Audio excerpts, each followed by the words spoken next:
Oke, coba kita lihat. Tepat di persimpangan antara Eropa dan Timur Tengah, ada satu kekuatan baru yang lagi bangkit.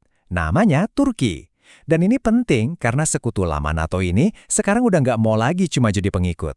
Mereka siap menentukan jalan mereka sendiri. Gini kan selama puluhan tahun kita kenal Turki itu sebagai pilar utamanya NATO di bagian timur. Tapi sekarang situasinya beda banget. Lanskap geopolitik global lagi berubah. Dan Ankara sepertinya sadar betul soal ini. Mereka lagi nulis ulang peran mereka. Dari yang tadinya sekutu yang nurut, sekarang jadi pemain independen yang suaranya makin kencang di panggung dunia. Nah, di bagian pertama ini, kita bakal bedah persisnya gimana Turki bertransformasi. Dari yang tadinya sekutu yang bergantung, jadi apa yang disebut kekuatan menengah atau middle power yang ambisinya gede banget. Ini bukan lagi soal ikut arus, tapi mereka yang bikin ombaknya sendiri. Coba deh lihat posisinya di peta. Turki itu kan ada di persimpangan strategis banget nih, antara Eropa, Asia, sama Timur Tengah. Nah, lokasi unik inilah yang mereka manfaatkan sebagai aset utama. Makanya Ankara sekarang pelan-pelan tapi pasti mulai ngurangin ketergantungan sama aliansi-aliansi lama. Kenapa? Ya karena mereka punya agenda nasional sendiri.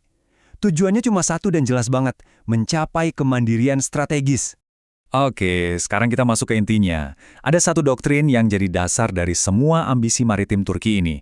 Namanya Mavi Vatan, atau kalau kita terjemahin, tanah air biru. Dan penting banget buat dicatat ya, Mavi Vatan ini bukan sekedar slogan kosong. Ini tuh cetak biru strategis beneran. Isinya, klaim kedaulatan Turki atas wilayah laut yang luasnya bukan main. 462.000 km persegi. Kalau ini berhasil, pengaruh maritim mereka bakal meluas secara gila-gilaan. Nah, lihat peta ini. Ini dia dampak nyatanya. Klaim Turki ini, tumpang tindih langsung sama zona ekonomi eksklusif milik Yunani dan Siprus. Artinya apa? Ya artinya ini menciptakan sengketa teritorial langsung. Sengketa yang bisa-bisa mengubah total peta energi dan keamanan di seluruh Mediterania Timur. Jadi, kalau kita lihat lini masanya, ide Mavi Vatan ini bukan sesuatu yang muncul kemarin sore.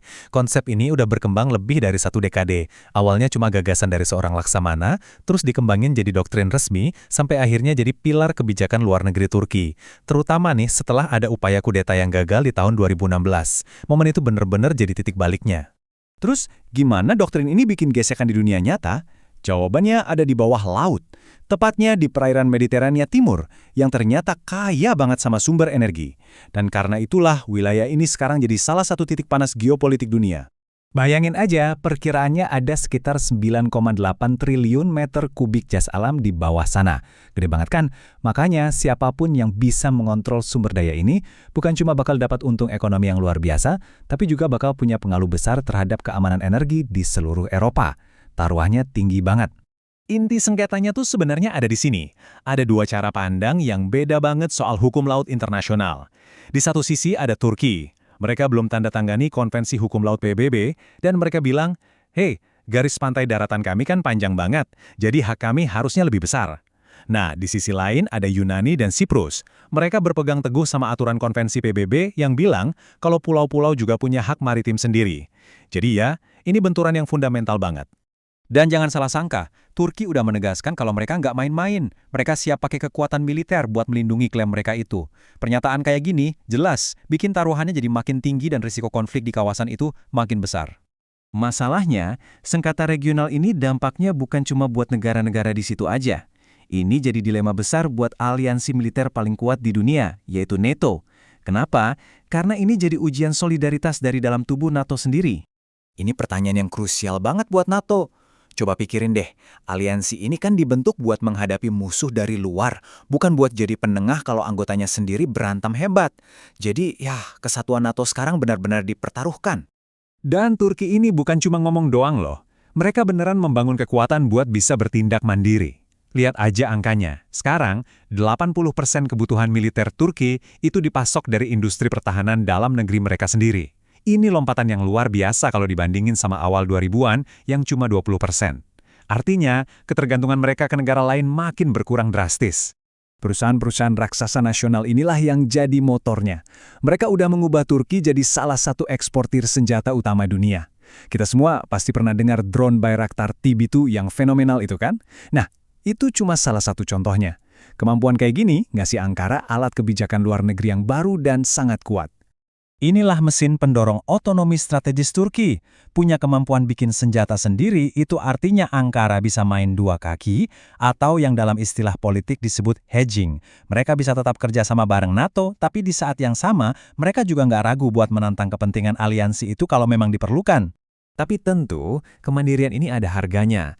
Nah, di bagian terakhir ini, kita bakal lihat apa aja resiko dan keuntungan dari jalan yang dipilih Turki ini. Dan yang paling penting, gimana langkah mereka ini bisa jadi titik kritis buat stabilitas dunia. Jadi, kita balik lagi ke tujuan utamanya, otonomi strategis. Apa sih itu? Sederhananya, ini adalah kebebasan suatu negara buat bertindak sesuai kepentingan nasionalnya, tanpa perlu minta izin atau terikat sama kepentingan sekutu-sekutunya. Nah, bagian yang paling menariknya adalah apa yang dilakuin Turki ini sebenarnya cerminan dari tren global yang lebih besar. Kita hidup di dunia yang udah nggak lagi didominasi cuma sama satu atau dua negara adidaya.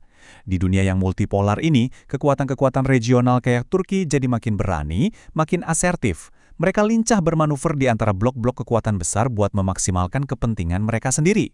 Jadi, bisa dibilang, Turki sekarang ini lagi berjalan di atas seutas tali yang sangat tipis. Setiap langkah yang mereka ambil buat jadi dominan di kawasan, itu membawa resiko perpecahan di dalam NATO. Dan coba bayangkan, kalau aliansi sekuat NATO sampai retak, dampaknya bisa mengubah keseimbangan kekuatan global secara drastis. Dan ini membawa kita ke satu pertanyaan besar yang belum ada jawabannya. Apakah Turki bisa terus menyeimbangkan keduanya, antara aliansi dan otonomi, selamanya? Atau, jangan-jangan, akan tiba saatnya di mana Ankara harus memilih, tetap setia pada aliansi atau maju terus mengejar otonomi penuh? Jawaban dari pertanyaan ini bukan cuma akan menentukan masa depan kawasan itu, tapi mungkin juga masa depan dunia.